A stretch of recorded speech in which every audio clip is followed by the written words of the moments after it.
اما در مورد هر کسی که در مورد دین برات میگه روان هستی. اگر برات میگه که قبر طواف بکن تو روان هستی. اگر برات میگه که خاک شفا است تو روان هستی. یک گرده که همون خاک همون وطن اختونه در آب اندازین همون را بموشه همون تبتان از پایین همون خیرگی میره. این عقل سلیم الله برای تو برای چی داده بود؟ چرا این استعمال نمی کردی؟ اگر این طور بود باید قبر پیغمبر علیه السلام تا امروزه 1,000,000 مرتبه خاکش انداخته میشد و بعد از او کلش تقسیم میشد سر کل ملت ها. چقدر دوای آسان بود. از وجود پیغمبر که اشرفترین وجود دیگه در انسان ها نیست. است باز خود شفاخانه ها ضرورت نبود. باز خود دکترها طب خواندن اینقدر محنت کشیدن ضرورت نبود. قبر پیغمبر و صحابه را فقط خاک از هر طرف می آورد قطع بلدوزرها اونجا مینداخت و پس به مردم توزیع میشد کلگی شفا میافت. الله کاش که اینقدر عقل برات میداد.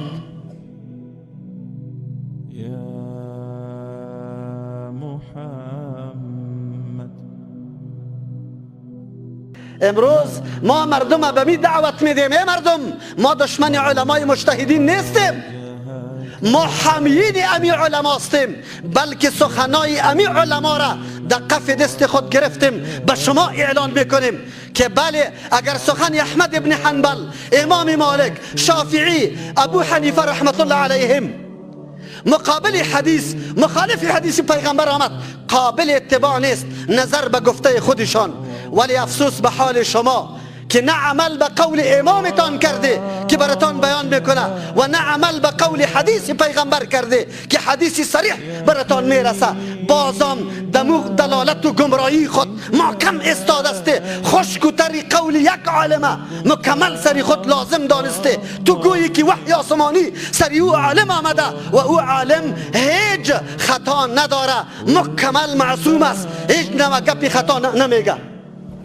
ما امید دعوت به شما میدیم، نمیگیم فقها بد کرده نعوذ بالله. فقها زحمت کشیده مسائل بر ما در روشنی قرآن و حدیث کشیده ولی نیست که یا معصوم باشه سخنش خطا نباشه. بالکل وجود داره.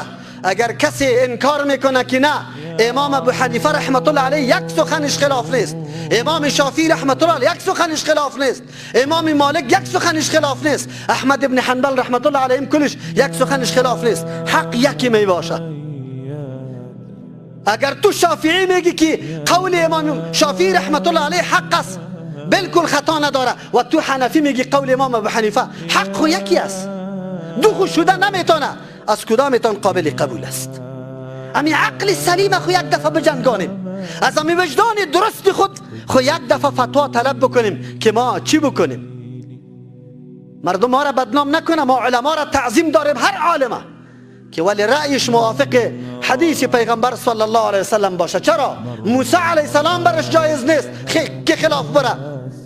آیا مرتبه امامای ما در مرتبه موسی علیه السلام رسیده میتونه؟ قطعا نمیتونه رسیده. پیغمبر چی جوابی به عمر رضی الله عنه ارائه میکنه و این جواب دندان شکن تا روز قیامت به هر کسی است که سنت رسول الله را ترک میکنه و قول یک عالم و پیر و مرشد خدا محکم میگیره و میگه که من اینمی را عمل میکنم. در این صورت نظر به فتوای مفتی اعظم، نظر به فتوای معصوم، نظر به فتوای سردار انبیا محمد رسول الله گمراه است. چرا پیغمبر در دیگه حدیث چی گفت؟ لو بدا لکم موسی، اگر ظاهر میشد برای شما موسی علیه السلام فتبعتموه، شما تابعداری موسی علیه السلام میکرده و ترکتمونی، مرا میگذاشته، در راه من نمی آمده، لضللتم. فتوای کیست؟ محمد رسول الله صلی الله علیه و سلم. شما گمراه میشده. اگر پیروی موسی علیه السلام میکردی گمراه میشده. امروز که تو پیروی شخصی را که یک روز مدرسه را نخوانده، قرآن یاد نداره، آیاتش ترجمه شه، حدیث پیغمبر را بوی نکرده و امروز در مسند فتوا در سر قبرها برای شما تقریرها میکنه و شما را دعوت میده که در ترجمه قرآن حاضر نشوی که گمراه میشی. چه قسم پیروی تو شخص بکنی؟ کدام مسلمان است که بگویه ما در دورایی قرار داریم؟ در دوراهی قرار نداره. پیغمبر برات فتوا داده. ملتی که راه پیغمبر را ترک میکنه، راه دیگری را انتخاب میکنه، او را پیغمبر گفته لضللتم، شما گمراه شده. آیا الله تبارک و تعالی برای رهبریت امت پیغمبر را روان نکرد؟ راه ازو را، اطاعت ازو را سر ما لازم و واجب نگردانیده؟ کدام طرف روان هستیم؟ ما چرا بگوییم که حالی ما نمیفهمیم کجا بریم؟ تو یک دفعه طول کن. یک دکتر متخصص به هزاران سوال پیدا کردی تا که مرضی تا پیش از او بردی و علاجش کردی. او را به الله معلوم که او متخصص مرضی تا تشخیص میتونه یا نمیتونه. به خاطر که تندرستی جسمت حاصل شوه. آیا به مرض علمت، به مرض دینت، به مرض آخرتت گاه پشت تخصص نگشتی؟ گاه نرفتی که کتاب الله را کی میدانه؟ پالوی از او باید زانو بزنم. حدیث پیغمبر را کی میدانه؟ باید پالوی از او من زانو بزنم. حکایات دروغینه، خیالات دروغینه، خوابهای واهی و خود ساخته را گوش کرده رایستی و میگی کمال در اینجا است، راهیابی در اینجا است. ای مسلمان، یک روز خواه رفتن نیستی و الله در این مورد از پیشت سوال میکنه که کتاب ما برای چی بود؟ حدیث پیغمبر ما برای چی بود؟ تو کجا بودی؟ کدام طرف روان بودی؟ امروز چرا ما در دوراهی ها قرار گرفتیم؟ میگیم ما راه را گم کردیم. یک ملا یک چیز میگه، دیگه ملا دیگه چیز میگه. جناب ملا را طول کو، اول ملا بودنش ثابت کو. شهادت نامه دار از ملا بودن یا نه؟ یا محض تو دکتری که فقط چپن سفید پوشیده و بیچاره یک پیچکاری کده نمیتونه پیش از او مراجعه میکنی؟ اول خود تو طول کو، معلومات بکو در کجا درس خوانده، چقدر درس خوانده. بعد از او اگر ملا هم است، اگر دکتر هم است، از او که در علالم بر دکتر نیست. اگر تو را مرض اپندکس باشی و برات بگوید که خیر است دوا بخو، عملیات نکو، گاهی قبول نمیکنی. چرا با چشم سر میبینی که نه میکفی؟ قبول نمیکنی گپیش ولو که او دکتری خیلی لایق و مشهور است. چرا که خلاف آن چیزی که مشاهده میکنی و عقلت حکم میکنه، خلاف از او برات نسخه داده و فرمایش میده. اما در مورد هر کسی که در مورد دین برات میگه روان هستی؟ اگر برات میگه که قبر طواف بکو، تو روان هستی؟ اگر برات میگه که خاک شفا است، تو روان هستی؟ این عقل سلیم الله برای تو برای چی داده بود؟ چرا این استعمال نمی کردی؟ اگر این طور بود باید قبر پیغمبر علیه السلام تا امروزه 1,000,000 مرتبه خاکش انداخته میشد و بعد از او کلش تقسیم میشد سر کل ملت ها. چقدر دوای آسان بود. از وجود پیغمبر که اشرفترین وجود دیگه در انسان ها نیست. است. باز خود شفاخانه ها ضرورت نبود. باز خود دکترها طب خواندن اینقدر محنت کشیدن ضرورت نبود.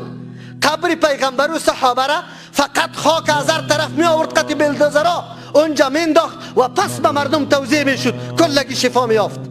الله کاش که اینقدر عقل برات میداد. چرا تو فکر نمی کنی؟ ما رب خود پرستش میکنیم و یا بر ما میگه زمانی که ذکر میکنی چری مرد نظر بگی. عجیب گپ است. تعجب نیست این عقل کدام طرف است؟ مالک ابن انس رضی الله عنه در حدیث دیگه میفرماید، این حدیث هم میخوانم، فیصله قطعی است. او میفرماید از بلاغات امام مالک رحمت الله علیه است. او چطور میفرماید؟ پیغمبر علیه السلام فرمود ترکتم فیکم امرین. پیغمبر علیه السلام میفرماید ما گذاشتم در بینتان دو چیزه، لن تضلوا ما تمسکتم بهما، هرگز گمراه نمیشه تا مادامی که تمسک و چنگ به این دو زده باشه، کتاب الله و سنتی. یکی کتاب الله و دیگه طریقه و روش ما. احکام کتاب الله بیان میکنه، عقاید کتاب الله بیان میکنه، تطبیق عملیش محمد رسول الله برای ما نشان میده. پیغمبر میگه، این حدیث پیغمبر است. در یک حدیث دیگه ترکتم فیکم شیئین آمده، در او روایت ای اضافگی هم آمده در آخرش ولی یتفرقا، ای دو قرآن و حدیث با هم جدا نمیشه حتی یردا علی الحوزه، تا ای که در سر حوز پیش ما بیایم ای حدیث و قرآن با هم جدا نمیشه. اگر کسی تنها قرآن قبول کنه حدیث قبول نکنه او هم زندیق است، او هم راه حق پیدا کرده نمیتونه. اگر کسی تنها حدیث قبول کنه قرآن قبول نکنه او هم زندیق است. این دو با هم متلازمین است، یکی شرح دیگه است. از امو خاطر فهم قرآن توسط فهم حدیث پیغمبر صلی الله علیه و سلم میشه. از اینکه در فتوای صریح دیگه کجاست؟ تمسک چی را میگه؟ چنگ زدن، چنگ بزنیم. قرآن هم ما را میگه واعتصموا بحبل الله جمیعا و من یعتصم بالله فقد هدی الی صراط مستقیم. کسی که به کتاب الله چنگ میزنه، ما را دعوت داد الله تبارک و تعالی به اعتصام به کتاب الله و اینجا پیغمبر علیه السلام دو چیز برای ما میگه چنگ بزنی. چه رقم چنگ بزنیم؟ کتابی که نوشته شده ایره در بغل بگیریم، امیر چنگ زدن میگه. ما خو امی قدرم نکردیم، اگر چی چنگ زدن هم نیست. نه قرآن در بغل گرفتیم و نه حدیث پیغمبره. در بغل ما افتای کلا گرفتیم، در بغل دلائل الخیرات گرفتیم، در بغل درخانه شیرینی را گرفتیم، در بغل نجمای شیرازی را گرفتیم، در بغل حافظ شیرازی را گرفتیم، در بغل حزب البحر و قصیده برده و یاسین مغربی را گرفتیم. برای خانه های مسلمان ها از این کتاب ها پر است. سیرت رسول الله در خانه مسلمان ها موجود نیست، تفسیر موجود نیست، فتاوای دین موجود نیست، حدیث موجود نیست. ادناترین کتاب حدیث که در مورد احکام معلومات پیدا بکنیم ما در خانه نداریم. ما نمو مسلمان هستیم که اعتصام به کتاب الله و سنت رسول الله زدیم. ما همی طورم نکردیم که همی کتاب قطع ما باشه. مطالعه از او، تعلیمی از او، عمل به از او را خو بگذار. او خو خیلی در مسافه دور و بعید قرار داره که ما برش رسیدگی نتانستیم. امروز اگر یک تعداد برادرانی که الله در عمرشان برکت پرته مردم به این طرف دعوت میده، ای دشمنای اسلام، ای مردمایی که سالا مردم گول زدن، مال و ملکتشان خوردن و بری از جا از قرآن حدیث پیغمبر حرف نگفتن، امروز همچو مردم را تاپا میزنه، همچو مردم را اتهام میکنن، گپایی را برش منصوب میکنه که هیچ حقیقت نداره. چرا؟ الله خبر ما عقل داده، باید بدانیم تمسک بکنیم به کتاب الله و سنت رسول الله. پیغمبر علیه السلام برای ما گفته. چرا تمسک نمی کنیم؟ چرا چنگ نمیزنیم به کتاب الله و به سنت رسول الله؟ ما آگاهی نداریم، ما معلومات نداریم، حتی از این معلومات نداریم که ما دین خدا از کجا بشناسیم. بار بار این موضوع را من تکرار کردم، باز تکرار میکنم. ای مردم مسلمان، ملایتان با کم بگیره، یک روز برش بگو که کتاب حدیث داری یا نه.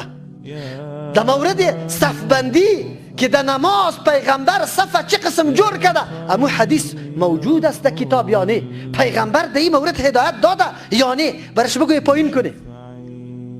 ما بار بار گفتیم شما باور به الله بکنه. اگر حدیث پیغمبر در پیش مردم خوانده شد، آن چیزی که در مورد نماز است، بعد از وزن نماز خودت برات معلوم میشه که تعالی را نماز به طریقه پیغمبر میخوندی یا خلاف طریقه پیغمبر میخوندی. بعد از برات واضح میشه. بعد از باز ارمان بکو که یا لیتنی نتبعت مع الرسول سبیلا، ای الله کاش که امرای پیغمبر را انتخاب میکردم. یا لیتنی لم اتخذ فلانا خلیلا، فلانی را دوستی خود نمیگرفتم. لقد اضلنی عن الذکر، او مرا خطا داد، گمراه کرد از قرآن، او مرا خطا کرد. بعد از جاءنی، پس از اینکه او ذکر برام آمده بود، قرآن آمده بود، مرا نمیگذاشت که ترجمه قرآن بکنم، مرا میگفت در اونجا در ترجمه قرآن نرو که گمراه میشی. قرآن کتاب گمراهی نعوذ بالله و نموت میکرد برای من. عقل تو کجا بود؟ بسم الله الرحمن